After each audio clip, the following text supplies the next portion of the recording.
Lámpara azul. Bienvenidos a todos a esta entrevista que estamos realizando al destacado escritor Rafael Dumet, aunque él no se considere así. Quiero empezar la entrevista aclarando que estas licencias de tuteo y demás han sido autorizadas por Rafael, sobre todo por él, porque yo, al menos en la entrevista también suelo guardar estos tratos. Y bueno, y agradecer a la librería Lamcon y Miraflores por cedernos este espacio para poder realizar la entrevista. Agradecer también a Rafael que en su corta estadía aquí en Lima ha podido brindarnos un tiempo para poder conversar sobre su novela. Muy agradecido en realidad. Estamos aquí con mi buen amigo Víctor, el ya mencionado escritor Rafael Dumet, autor de El espía del Inca. Bueno, Víctor, así te cedo el paso. Bueno, sí, solamente a manera de una presentación, Rafael Dumet, autor de la novela El espía del Inca, nace en Lima, estudia lingüística en la Pontificia Universidad Católica del Perú. También realizó estudios de teatro en la Sorbona, París. Ha escrito las obras de teatro AMFM, Números Reales, El Juicio Final, Camasca, ganadora del Premio del Teatro Británico. Y para el cine también participó como guionista en el largometraje Boat. Y bueno, como sabemos, se ha extendido mucho la imagen, ¿no? El espía del Inca como la mejor novela del siglo XXI, ¿no? Yo quería iniciar por ahí porque usted nos ha comentado antes de empezar la entrevista que vive en un lugar muy, muy pequeño, así, alejado, se podría decir. Eh, Tiene como una vida, la vida retirada, ¿no? La vida retirada, entre comillas, ¿no? Ese tópico, ¿no? Pero veo como que cierta modestia, no sé cómo llamarlo, al momento cuando le dicen es la mejor novela del siglo XXI, por ejemplo, el día sábado, en la presentación pasada, como que vi que usted sentía, fruncía un poco la cara, como que se notaba un poco, como que, ¿por qué me dirán esto, no? Y se puede saber un porqué, un motivo al respecto. Sí, porque yo creo que, bueno, pues hay que dejar en libertad a los lectores de que se formen su propia opinión, ¿no? Entonces, cuando uno puede decir, ah, sí, es posiblemente una novela más influyentes en el siglo XXI, yo podría afirmar eso, sí, posiblemente ha marcado un antes y un después, creo yo, en literatura peruana, eso lo puedo admitir, pero decir de llano, es la mejor novela escrita en el siglo XXI, más allá de que yo lo crea o no, lo cual no es relevante, creo que es importante dejarles a la libertad a los lectores de que ellos lean y se forman su propia idea de si es cierto o no por sí mismos, ¿no? Entonces, me parece un poco dictatorial, un poco impositivo que, no sé, una persona que opina, un comentador, digamos, diga ese tipo de cosas, porque casi parece un poco, no sé, es un poco arrogante, ¿no? Es decir, mejor dejen los lectores lean y se formen su propia idea, ¿no? Por eso nomás, no.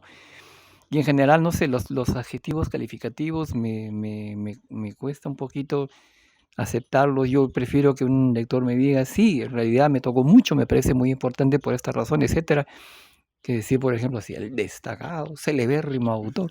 Eso, digamos que no, en general, tengo problemas para lidiar con adjetivos calificativos.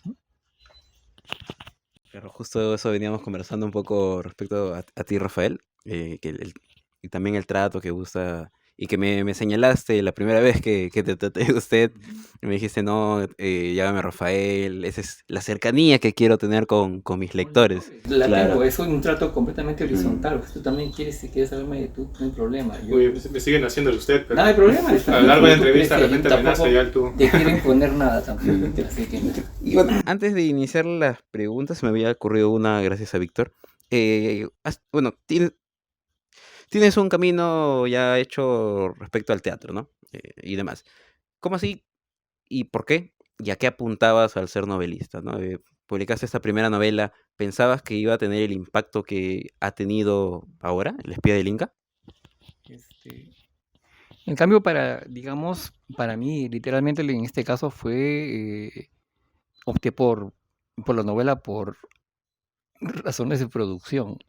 Muy gracioso porque no vi materialmente posible para mí, en mi circunstancia de inicios del siglo, el vincularme con un grupo de teatro, escribir para el teatro por los Estados Unidos. Yo acababa de emigrar a los Estados Unidos y no veía materialmente posible, ni personalmente, el interés de escribir para un público norteamericano. No sentía ninguna conexión con él. Ahora ha cambiado la cuestión.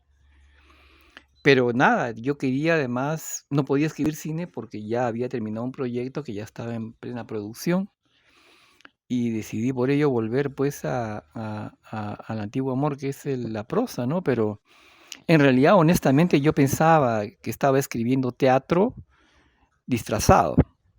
Es decir, que yo no sé, para cualquier persona que escriba teatro es obvio pues que el diseño de las escenas, el diseño de los capítulos, de los diálogos es completamente escénico.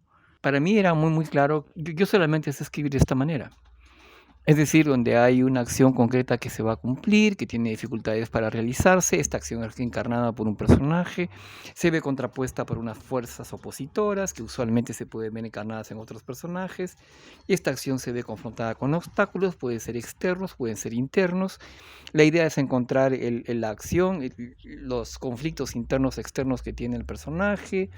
Esa es mi manera de razonar. Yo me doy cuenta que soy una máquina dramática.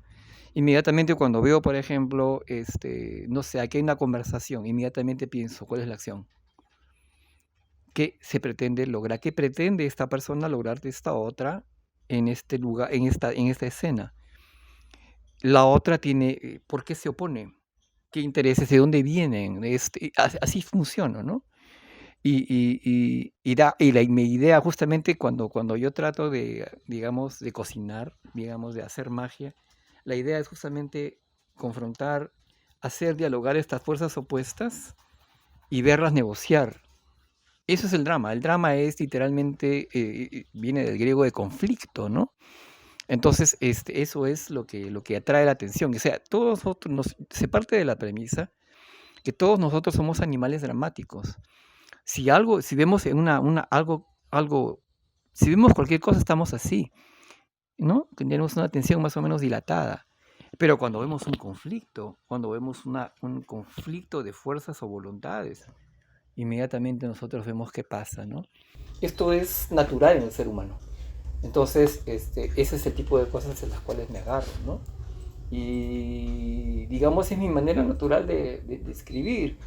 Yo sé que otros escritores escriben de otra manera, pero para mí es muy importante también, por ejemplo, no sé, cerrar una escena de una manera que te haga un gancho para que tú quieras leer la siguiente escena. Y eso es lo que podría decir, ¿no? Es un poco la influencia de la tragedia griega, ¿no? Claro. El agón griego. Claro, y también, claro, ¿no? Porque recuerdo que, por ejemplo, en Camasca, ¿no? Sucede, es un teatro pues muy influenciado por el griego. Y ahora sí voy a la pregunta que había formulado y que se conversó un poco en la presentación anterior aquí en la UNCOM. ¿Qué aportes brinda o te brindó la carrera de lingüística para la formación de la novela El espía del Inca? Primero quiero, digamos, responder al comentario de Víctor Aquino, porque tiene razón. Es decir, la novela Camasca está inspirada simultáneamente en el teatro shakespeariano, en el teatro japonés, no específicamente, pero sobre todo en el teatro griego. De mis estudios de teatro griego en la Católica, nosotros tuvimos un curso con una profesora que se llama Susana Reis, que es extraordinaria, y ella justamente nos dio una serie de conceptos, uno de los cuales es la catarsis, ¿no? Y la catarsis significa literalmente en griego no purificación, como sugiere la traducción cristiana de la palabra, sino es literalmente la palabra enema. Eso es lo que significa catarsis, es decir, un enema, es decir, una purga que te limpia del excremento por razones terapéuticas, pero no quieres limpiarlo por alguna necesidad corporal, ¿no? Usualmente médica. Lo que pretende hacer justamente la representación teatral trágica es darte representar acciones realizadas por una persona no divina que comete errores de juicio y paga las consecuencias, y por ello, digamos, va desde un lugar muy alto a un lugar muy bajo. ¿no? Y que implican en algunos casos su destrucción.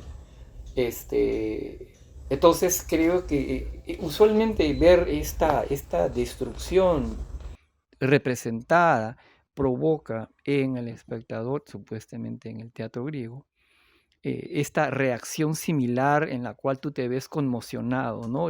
Hay dos términos que se llaman el helios y el phobos, que es el error y la empatía, y eso supuestamente es lo que quieres provocar en el espectador, ¿no? Una emoción similar a, digamos, en una gran dosis, que de alguna manera te purifica, te contribuye a algún tipo de purificación moral y social, ¿no? Eso es lo que yo pretendía y me parece saludable que lo hayas identificado. Claro, y yo estoy pensando pues en griegas, tragedias griegas como el Edipo, por ejemplo, ¿no? Tragedias griegas donde justamente la destrucción del protagonista es total y absoluta y eso te conmociona por una serie de razones, ¿no? Y la otra pregunta es de la formación de la lingüística, exactamente. Curiosamente, la lingüística, bueno, a mí me ha dado una sensibilidad con respecto a la sintaxis, al vocabulario, que me permiten afirmar con absoluta certeza que las palabras, el uso de las palabras no es inocente para nada. Es decir, que una manera de decir las cosas, o sea, te puede o sea, simplemente una manera particular de decir las cosas te puede hacer cambiar de opinión sobre algo. Que, por ejemplo, una historia concreta contada de una determinada manera te puede afectar profundamente a una persona. Inclusive, y ahí voy más allá, que creo que una historia bien contada, con cierto orden, con cierta estrategia, puede tranquilamente curarte psicológicamente de un mal colectivo. Es decir, yo pienso, por ejemplo, que en relación concretamente a la figura de Atahualpa, nosotros tenemos, en general con su muerte, toda nuestra sociedad tiene una relación neurótica, es decir, en la cual hay una especie de círculo del cual no salimos, que es, digamos, sintomática por el hecho de que hay 200 celebraciones en Perú, Ecuador, Bolivia y Argentina de la muerte del Inca Atahualpa. Es que esto significa que por alguna razón esta muerte nos sigue tocando aún a pesar de todo el tiempo transcurrido. Hay algo que no tenemos con esa muerte que no hemos resuelto y entiendo por qué. El personaje de Atahualpa es profundamente ambiguo para nosotros. Nos identificamos con él, pero al mismo tiempo lo rechazamos. Es un ganador, pero también es un recontra loser.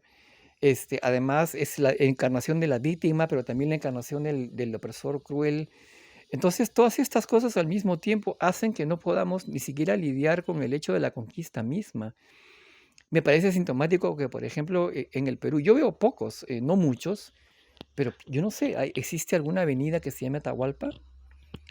Este, hay, claro, bueno, pero como te digo, hay en la Plaza Manco Cápac, no sé, es decir, hay Monitor Huáscar, yo no sé, pero por ejemplo, como que nos resulta más difícil utilizar a Atahualpa como una figura heroica de algún tipo. No lo podemos ver como el héroe tampoco, ¿no? Entonces, digamos que creo que en este caso concreto, yo quería realizar muy conscientemente un ejercicio catártico con la figura de Atahualpa, de manera indirecta, digamos, examinar el Incario y nada, hacer un balance y liquidación del Inca Atahualpa para ver si como sociedad nos seguía sirviendo como referente. Justo mientras le respondías a Víctor esta acotación que hizo sobre el teatro griego, se me ocurrió preguntarte, y ya me adelantaste con la respuesta de lo de la catarsis y ese trabajo que se hace sobre Atahualpa, porque en la novela incluso se le ve llorar, ¿no? Por su principal querida, Shankaticha, creo, algo así, recuerdo el nombre.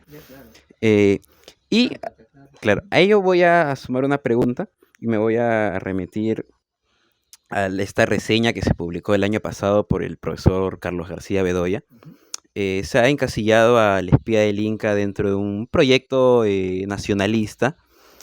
Profesor García Bedoya en esta reseña había señalado que es una respuesta arguediana a esta pregunta vargasllosiana de en qué momento se había jodido el Perú. En ese marco, entonces, y sabiendo que empleas la catarsis en la figura de Atahualpa para generar una simpatía con este personaje.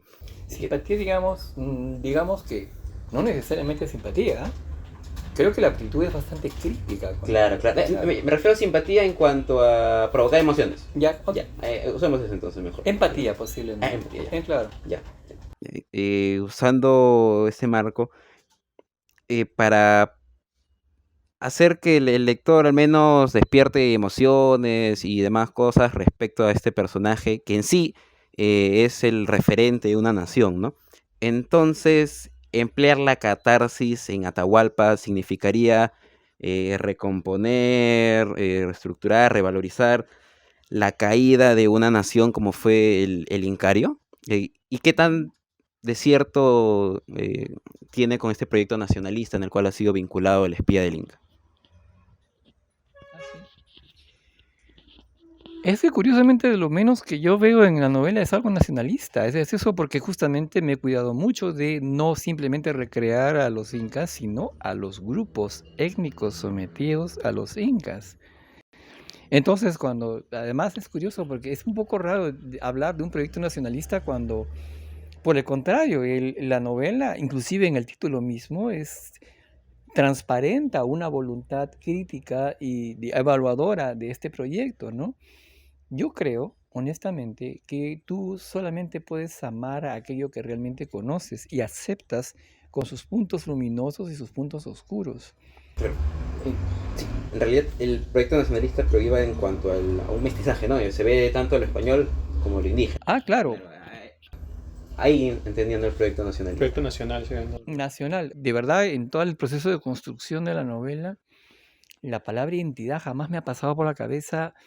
Yo no lo he visto. Yo he visto como un proyecto, digamos, tienes razón, de fundacional en términos de una narrativa colectiva. Es decir, claro, sabemos algo de los incas, sabemos algo de los chancas, de los huancas, sabemos de este evento, sabemos de este personaje, pero nunca hemos construido una narrativa, ni en la ficción ni en la no ficción, que los incluya a todos. En esa medida estoy de acuerdo contigo. Es verdad, ha sido adrede. Tenemos muchas cosas y muchas ideas, digamos, además basadas en investigaciones históricas independientes. Independiente por acá, sabes un poco de los quipus por acá, sabes de arqueología un poco para allá, sabes de la sucesión de los incas por acá. María Rostoroji te enseñó un poco acerca de la manera en cómo hacían la guerra. La otra persona te enseñó un poco, digamos, cómo es el culto de los muertos. Pero no ha habido ningún, y tienes razón, hasta el espía del Inca, ningún intento integrador de todo ese saber. No estoy seguro que eso significa que haya un discurso nacionalista detrás.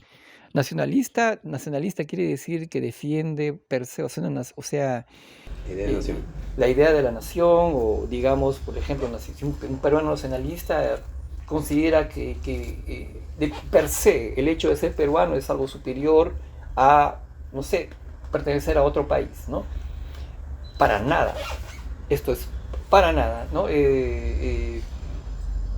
Yo no sé, es decir, creo que tú te miras realmente, cuando tú te miras al espejo a partir de cierta edad, y creo que las sociedades también son jóvenes o son más maduras, ¿no? Y tú reconoces en lo que hicieron tus ancestros, reconoces lo bueno y lo malo, los aceptas como tal. Creo que para mí es un signo de madurez, antes que inventarse cuentos, edulcorarse la historia, tratar de evitar la realidad. Para mí eso es simplemente puerilidad, adolescencia.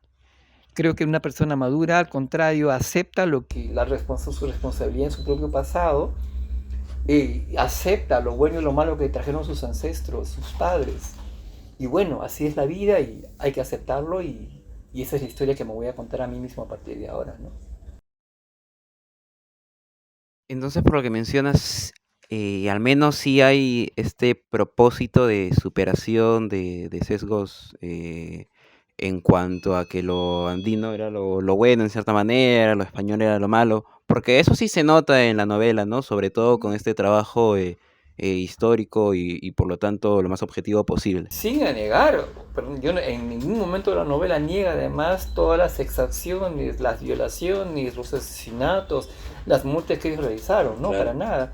Pero hace un ejercicio para mostrar que efectivamente la conquista fue un evento, multievento, con mucho más de solamente dos protagonistas, mucho más de solamente un conquistador y un conquistado, mucho más que solamente un opresor y un oprimido. Eso es lo que yo quería mostrar.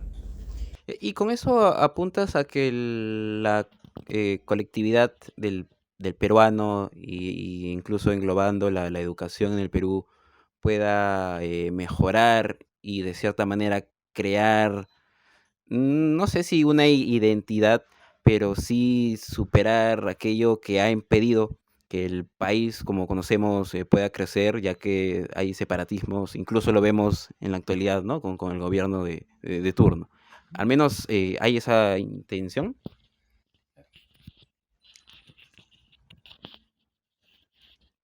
Como te dije, yo pienso que una historia bien contada puede contribuir a curar traumas colectivos de un país.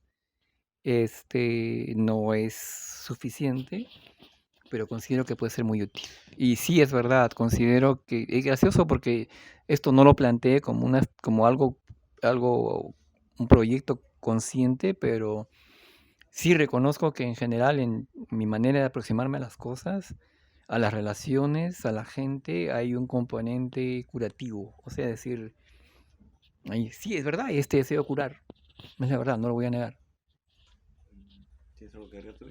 Sí, sí, porque me pareció interesante, ¿no? Esta idea de, recordando, ¿no? Un poco mis textos que leí hace tiempo, vemos, por ejemplo, el caso de Albújar, ¿no? Un escritor peruano quien tiene los cuentos andinos, de quien, José Carlos Mariátegui, ¿no? Decía, lo defendió una vez en una crítica que le hicieron, ya que los cuentos andinos reflejaban una realidad así de los habitantes de Huancayo, quienes eran ladrones, ¿no? Y en esta época en donde se promulgaba un indigenismo, ya se estaba viendo, ¿no? Esta idea, ver esta visión del indígena malo, es como que, wow, ¿no? Es algo criticable, ¿no? Pero Mayati decía, no, hay que ver tanto, hay que ver las diferentes versiones, ¿no? Diferentes capas, porque si ves un ser humano como si fuera un juguete, un títere, alguien que no tiene una identidad, que solamente es el buenito, ¿no? No estás viendo todo el espectro, ¿no? Todas estas características que enriquecen la figura de un individuo, ¿no? Y de un colectivo, ¿no? En este caso también me parecía interesante lo que comentaban, ya que esta figura, este efecto curativo, ¿no? Quizás de sanar algunas, de buscar a ayudar a sanar algunas heridas, ¿no? Que quizás todavía están vigentes. También lo vemos en algunas de sus obras de teatro, ¿no? Como por ejemplo, si no me equivoco, Números Reales, ¿no? Que me parecía muy interesante. Es algo que yo veía y que me parecía muy interesante. No sé si podría un poco hablarnos un poco sobre estos proyectos, ¿no? Me tomas por completa sorpresa, pero es verdad, es curioso. Fíjate que es raro, es contraintuitivo pensar en la historia de un chico que mata a su papá como algo curativo, ¿no? Pero digamos que pero tienes razón, es decir, hay una voluntad catártica, es cierto, de alguna manera. Es curioso porque en la obra no se habla ni una sola vez de la guerra interna, pero varias personas me han señalado que es el drama íntimo que de alguna manera expresa mejor los conflictos sociales que estaban subyacentes a la guerra interna en el Perú, aun cuando se trata de un chico, dos hermanos que básicamente tratan de curar la enfermedad del padre y uno de ellos en un momento determinado no puede más y decide matarlo de manera completamente, además, súbita, ¿no? Sin una planificación previa. Cierto, tienes razón, es decir, hay una voluntad catártica de limpieza allí que también obedecía a un periodo particularmente dramático de nuestra historia, del cual quería limpiarme y limpiarnos. Y es curioso que yo lo vea recién en este momento que me lo mencionas, así que gracias, en fin. Buen aporte de Víctor. Incluso a eso apuntamos en la segunda parte, ¿no? Que te había mencionado que va en cuanto a lo dramático, en general el mundo teatral, ¿no? Me Eh, picaba la curiosidad, ¿sabes? sí, está bien. Y eso permite también poder englobar tu imagen como escritor, porque Víctor, antes, en el camino, Víctor me había mencionado, ¿no?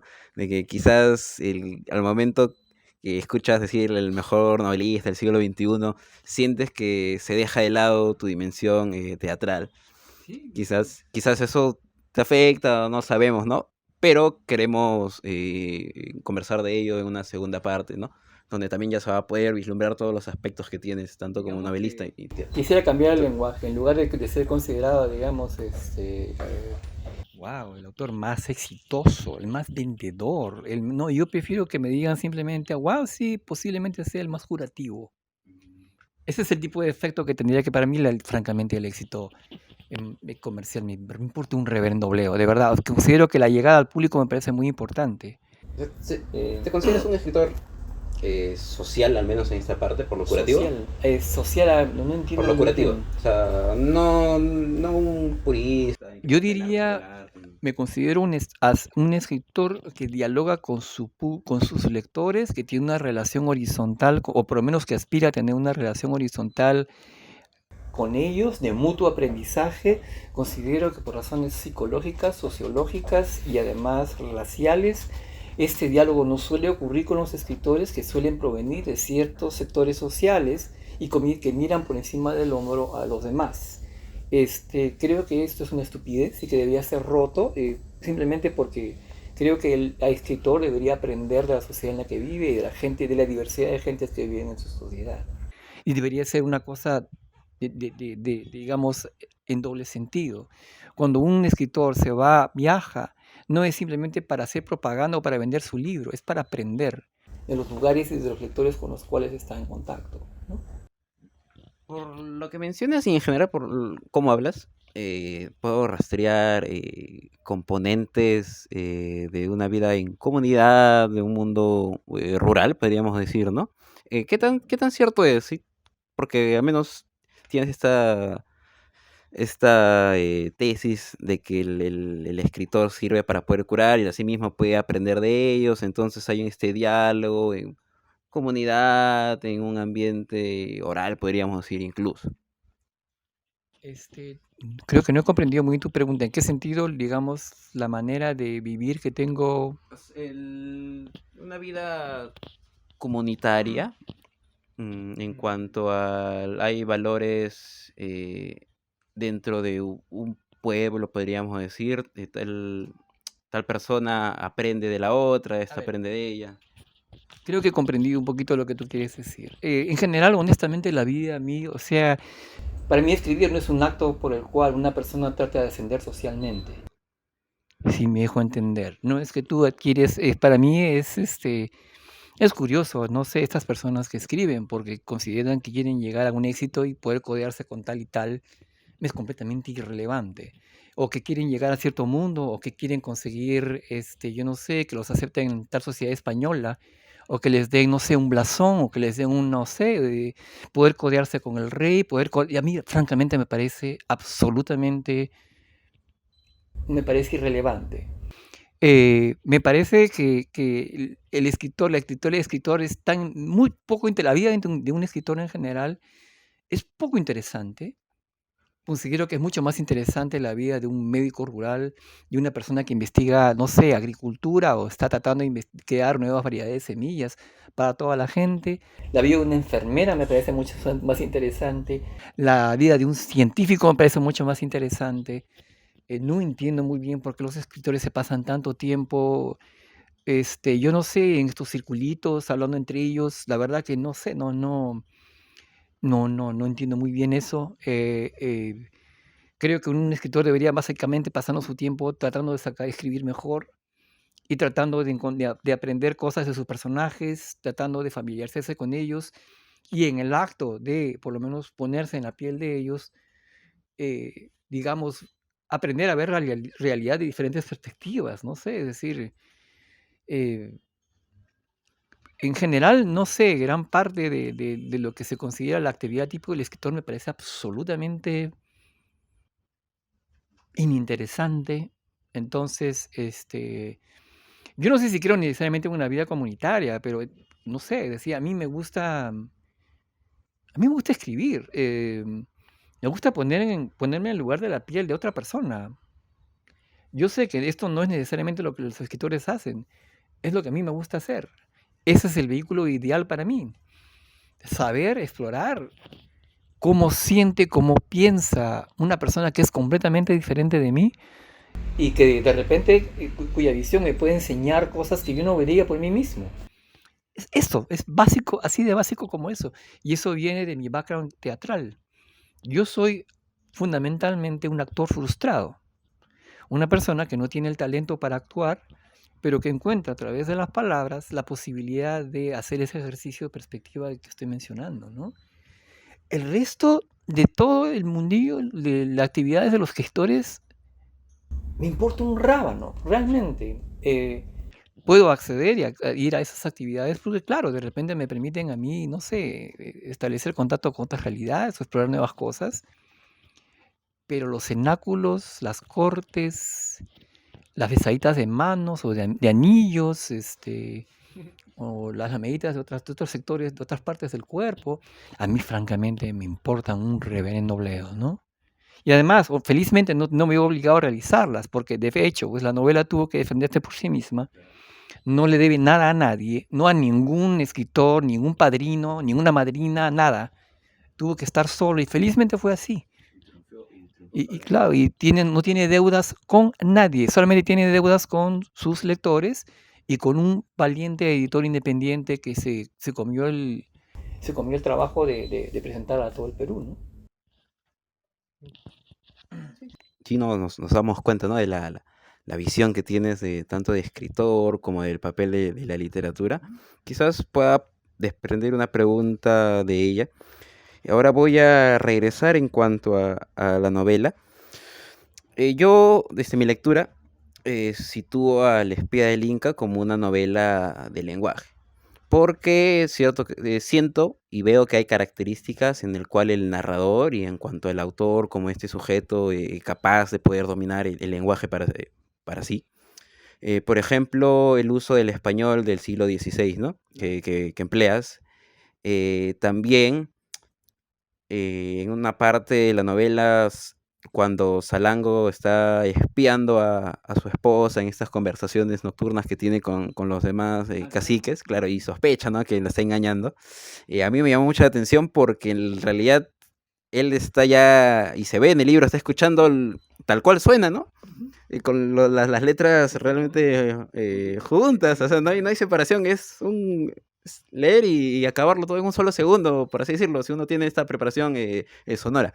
Estos dos motivos son por los cuales yo considero al espía del Inca como una novela de lenguaje, claro está, hay que reconocerle lo temático y lo histórico. Y dentro de este marco que te mencioné, ¿qué tan difícil fue este proceso creativo para emplear el español del siglo XVI, también para emplear esta imitación de los sonidos tal cual suenan? ¿En qué momento surgió y por qué? ¿Qué necesidad notabas tú en la novela que tenías que satisfacer con estas técnicas?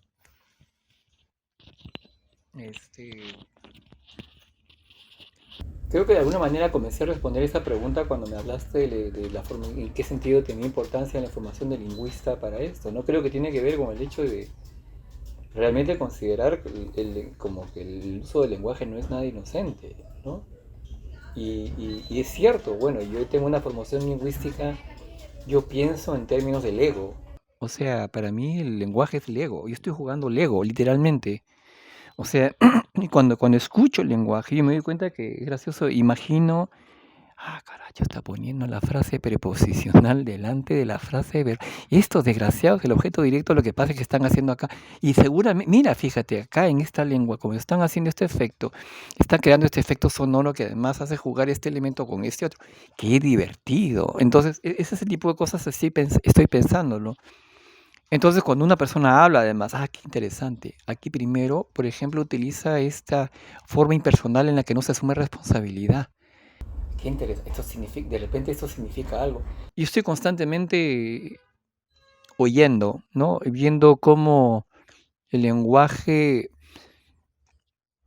Ustedes son estudiantes de literatura, entonces, bueno, posiblemente han tenido un curso que se llama Filosofía del Lenguaje o Psicología del Lenguaje, en el cual hay un investigador que se llama Vygotsky. Este Vygotsky habla justamente básicamente parte de la premisa de que tu lenguaje, el lenguaje que tú utilizas, es tu instrumento para crear el mundo. O sea, la manera en el lenguaje que utilizas, el vocabulario, la sintaxis, literalmente crea tu mundo. Si tu lenguaje es pobre, es estrecho, hay lenguajes que te abren el panorama, hay y otros que te lo cierran. Yo tengo la esperanza de que lo que yo escribo de alguna manera te sea estimulante, te sea como no sé, una dosis de cafeína para tus neuronas. Y de pronto te fuerza a imaginar una cosa que no te esperabas, que hay un contraste, yo no sé, entre dos palabras que tú decías, pero no, esto no funciona, pero caray, funciona aquí, o de repente, no sé, hay un juego de palabras aquí, hay un juego de sonidos allá, como que es constantemente, es como si tuvieras entrado a un patio de juegos. Tú entras allí, entras a un párrafo, como quien, no sé, entra con canchita a jugar, no sé, esa es la invitación, es una invitación lúdica, es una invitación de placer, es una invitación de entretenimiento y al mismo tiempo de aprendizaje, al mismo tiempo de curación, todo al mismo tiempo. Tú me decías esto de las novelas del lenguaje, es novela del lenguaje, es novela de aprendizaje, es novela erótica, es novela de aventuras, es novela de espionaje, es novela histórica, es todo al mismo tiempo. Y eso es justamente parte de la idea, romper, romper cualquier clasificación posible que tú puedas realizar. Esa es la voluntad también del lenguaje que está allí, que tú no puedas clasificar exactamente, que toda su capacidad, la capacidad comunicativa de una escena, de un párrafo, de una palabra, tú no puedas agotarla. Es decir, la polisemia, ¿no? Es decir, explorar el carácter polisémico de la palabra, de la frase, del párrafo, como que todo te pueda invitar a pensar en algo y en su contrario y en su opuesto. Y eso de alguna manera cree un efecto en tu cerebro que es que permita habitar lo mismo y su contrario al mismo tiempo, que para mí es una indicación de una inteligencia superior, ¿no? Todo un efecto laberíntico, ¿no? Sí. Pues sí.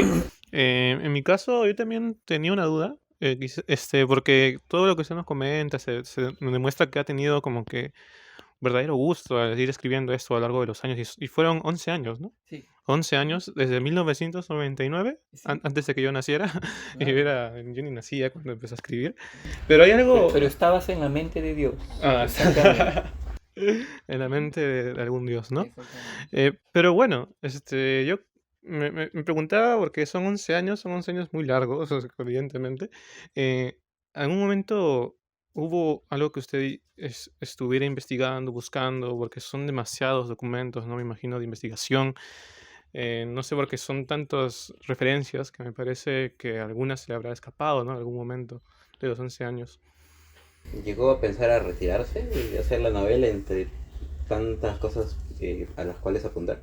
Yo tengo muchos defectos, pero no sé si es una virtud, es un defecto, pero soy profundamente terco. Digamos que en general en mi vida, porque en general las ideas que se me ocurren van en contra de toda la corriente, los mismos números reales. A nadie se le va a ocurrir, caramba, ¿por qué no escribimos acerca de un chico un chico que quiere matar a un papá al que le interesa mucho la astrofísica? Creo que no es una idea que se le ocurra a una persona así de buenas a primeras. Hablemos, o sea, todo el texto está plagado de referencias a la pasión del padre, en el caso de números reales, que es una persona obsesionada con los astros. Entonces, no es una idea obvia. Y en general, cuando yo estaba en el proceso de escribirla, me decían, ¿a dónde va esto? Porque de repente lo puedes cortar. No, era claro para mí que no iba a ser así.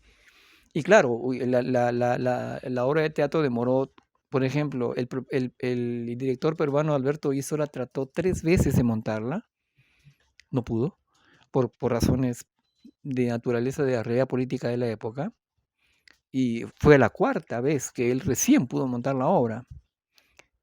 O, por ejemplo, una película que yo participé, nos demoramos 5 años en filmar la película, porque no teníamos dinero, teníamos que conseguir el dinero, teníamos que trabajar para conseguir el dinero, trabajar para conseguir a la gente para filmar, editar y luego trabajar para conseguir plata para la siguiente grabación, ¿no? Entonces, para mí los trabajos largos, en que nadie cree nada, excepto uno, yo estoy acostumbrado.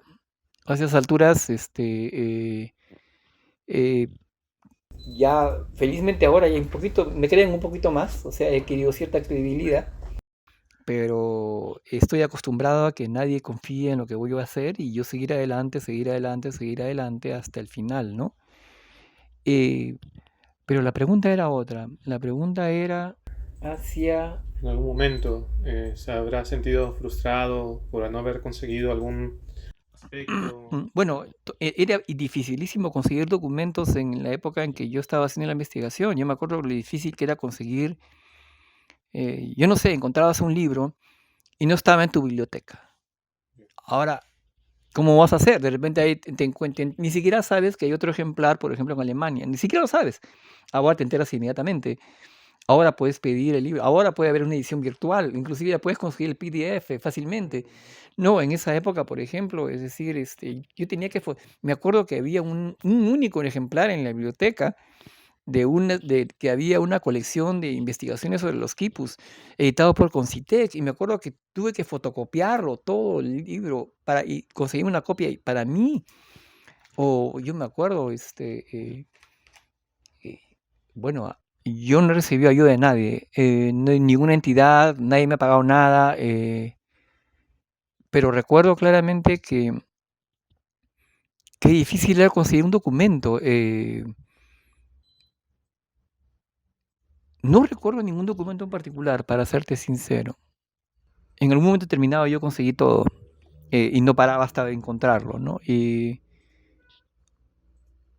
conseguí lo de Guaman Poma, conseguí el libro de Rafael Barón, conseguí los estudios, Agustín de Zárate, Cisa de León. No, en verdad no, porque tenía la ventaja de tener la biblioteca de la Universidad de Berkeley, que tenía todo. Así que nada. Claro.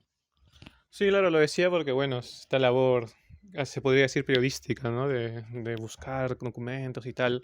Es algo que a muchos de los que están en el rubro de la escritura, ¿no? Como que siempre es algo muy indispensable, ¿no? Al momento de uno escribir una novela, ¿no? Ya sea un tema histórico y mucho más, ¿no? Ya hablando del espía del Inca, ¿no? Y por eso, bueno, yo veía como con un interés ahí. Pero bueno, no sé.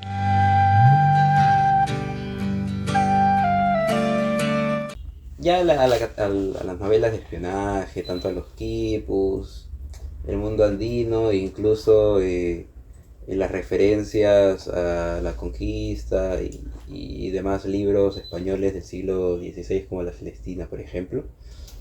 Y sobre todo hablemos de eso para poder darles ese detalle a los futuros espectadores respecto a cómo fue este proceso de recopilación, este proceso de poder dominar aquellos elementos que desconocías y cómo así estos llegaron también para integrar lo que sería el espía del Inca, como por ejemplo construir todo en base a los quipus, ¿no? Y cómo los colores y los nudos de este van a permitir separar y segmentar la narración.